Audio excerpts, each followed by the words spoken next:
حساب لگاتے ہیں کہ جی پی ڈی ایم کا دور حکومت تھا، اس سے پہلے جب نگران سیٹ اپ تھا تب بھی اس کے بعد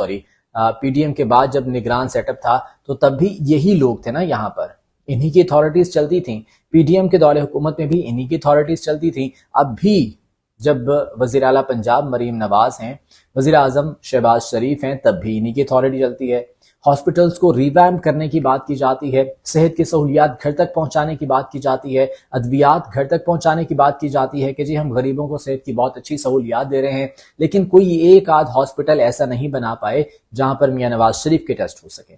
کوئی ایک ہاسپٹل ایسا نہیں بنا پائے جہاں پر میاں نواز شریف کا چیک اپ ہونے کے بعد ان کا علاج ہو سکے۔ اس کے لیے انہیں لندن جانا ہے اور وہ جا رہے ہیں لندن۔ اس کی ان کی واپسی کب ہوگی اور ہوگی بھی یا نہیں ہوگی اس بارے میں تو کچھ بھی کہنا قبل از وقت ہے۔ فی الوقت تو یہ کہا جا رہا ہے کہ شاید 3 ہفتے 4 ہفتے بعد وہ واپس آ جائیں، لیکن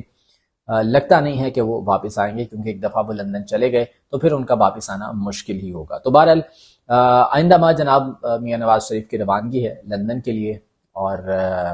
اس حوالے سے جو ہے وہ جلد تصدیق بھی ہو جائے گی۔ اچھا جی، فہیم خان صاحب جو کہ پاکستان تحریک انصاف کے سابقہ ایم این اے ہیں، وہ عمرہ ادا کرنے کے لیے گئے اور احرام باندھے ہوئے انہوں نے حرم شریف کے صحن میں کھڑی ہو کر ایک ویڈیو ریکارڈ کی۔ وہ ویڈیو کیا تھی؟ وہ ایک حلفیہ بیان تھا۔ اس حلفیہ بیان میں انہوں نے یہ کہا کہ جی میں قسم کھا کر یہ کہتا ہوں، حرم پاک میں کھڑی ہو کر قسم کھا کے یہ کہتا ہوں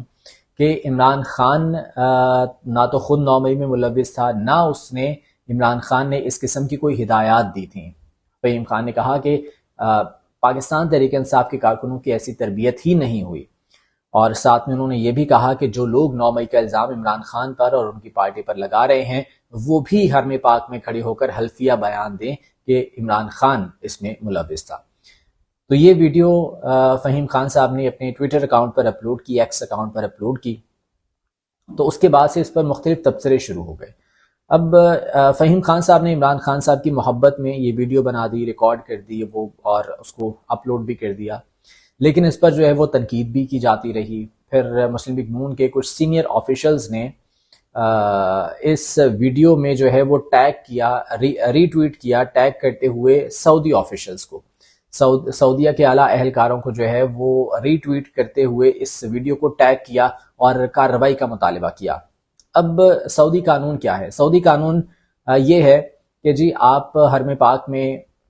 وہاں صحن میں آپ تصویر نہیں بنا سکتے، آپ وہاں پر کوئی ویڈیو ریکارڈ نہیں کر سکتے، آپ وہاں پر کوئی عوامی اجتماع نہیں کر سکتے، آپ وہاں پر کوئی سیاسی معاملات پر بات نہیں کر سکتے۔ وہ الگ بات ہے کہ ہمارے پاکستانی بھائی بہنیں جب یہاں سے جاتے ہیں تو وہ حرم پاک میں کھڑے ہو کر تصویریں بھی بنا لیتے ہیں، لیکن ایسا الاؤ نہیں ہے، اس کی جو ہے وہ سزا ہوتی ہے۔ تو جب سعودی آفیشلز کے علم میں یہ بات آئی through Twitter, through X account جنہوں نے ٹیگ کیا تھا سعودی آفیشلز کو، تو پھر اس حوالے سے جو ہے وہ کارروائی کی گئی اور فہیم خان صاحب کو حراست میں لے لیا گیا۔ اس حوالے سے پاکستان تحریک انصاف کے لوگوں نے کنفرم کیا ہے کہ فہیم خان صاحب کو حراست میں لے لیا ہے سعودی حکام نے، اور ان کے خلاف اب کارروائی بھی کی جا رہی ہے۔ اب ممکنہ طور پر کارروائی کیا ہو سکتی ہے؟ انہیں شاید وہاں سے ڈیپورٹ کیا جا سکتا ہے، ملک بدر کیا جا سکتا ہے، اگر زیادہ معاملہ خراب ہوتا ہے تو انہیں بلیک لسٹ بھی کیا جا سکتا ہے، اور جرمانہ بھی عائد ہو سکتا ہے۔ یہ میکسیمم سزائیں ہیں جو کہ ہو سکتی ہیں، لیکن ممکنہ طور پر فوری طور پر جو ہے وہ انہیں ڈیپورٹ کر دیا جائے گا، وہاں سے ملک بدر کر دیا جائے گا۔ تو یہ بہرحال جو ہے وہ فہیم خان صاحب نے شاید اپنی دانست میں انہوں نے تو کچھ ایسا غلط نہیں کیا تھا، لیکن غلط ہو گیا اور اس کے بعد اب کارروائی بھی ہو گئی ہے، تو یہ چیزیں جو ہے وہ سامنے آئی ہیں۔ اچھا جی، اب نتاشا کے حوالے سے کچھ بات کر لیتے ہیں۔ نتاشا کی میڈیکل رپورٹس آنی تھیں، اور جو خون کے نمونے تھے، جو یورین سیمپلز تھے وہ دیے گئے تھے، اور یہ کہا گیا تھا کہ پتہ چلے گا کہ کوئی نشہ وغیرہ تو نہیں کیا ہوا تھا۔ وہ رپورٹس آ گئیں، اور وہ رپورٹس جو ہیں وہ سیل کر کے آگے بھجوا دی گئی ہیں۔ چند لوگوں نے وہ رپورٹس دیکھی ہیں، اور انہی چند لوگوں کے ذریعے یہ خبر آئی ہے کہ نتاشا اس وقت نشے میں تھی، اور وہ